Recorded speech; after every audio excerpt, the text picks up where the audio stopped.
Hiya, it's 22:12, it's Saturday. It's the Saturday after the payday. Many people got paid yesterday, many people got paid maybe even today.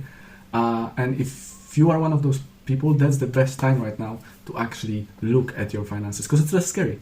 You know, like it's less scary, you have more money. Right now you can actually go to your bank account and make sure that you have enough money until the end of the month, okay? There are a lot of people who doesn't have enough money until the end of the month, and it's most of the time, it's not because they earn not enough money.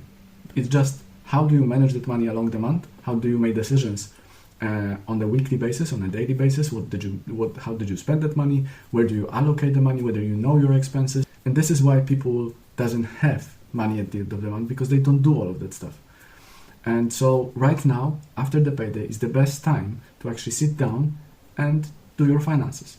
And it's super easy. Like you can do that on the piece of paper and just see and calculate one by one how much money do you have right now, how much did you get from your payday, how much has to go to the rent, how much will go to the electricity bill, how much will go for the water, and just put all of that money on the one side to one saving account so it doesn't stick to your normal current account. Put all of that money aside, put all of the money that you should save, because you should also save. It's that there is a rule, someone smart said that you should pay yourself first. Okay, so minimum, that's the sort of the rule. You should save every month 20% of your salary.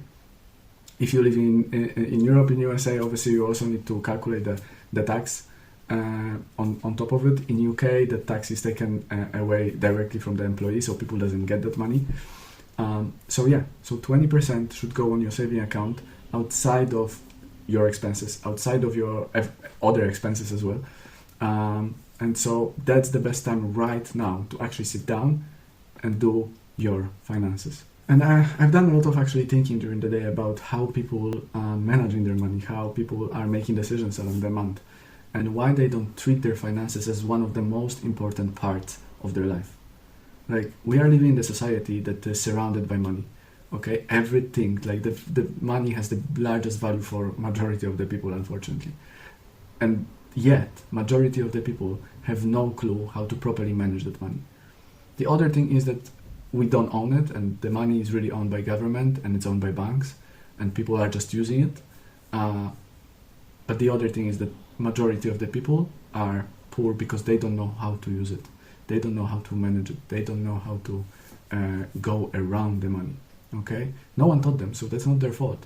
It just, they didn't also put time to actually find out and learn and get some information about it. Not even talking about going to financial advisor, because that costs money.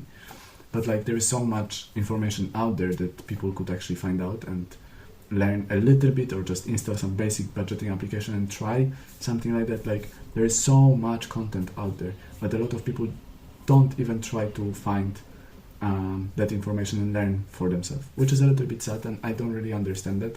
Maybe it's also because of the lack of knowledge that they should do it, maybe because of the lack of knowledge that there is the other way, then they do it right now. Because I've been there, I was like, should I manage my money? What does it really mean? And I've spoken to actually a few people lately, and they're like, what do you mean money management?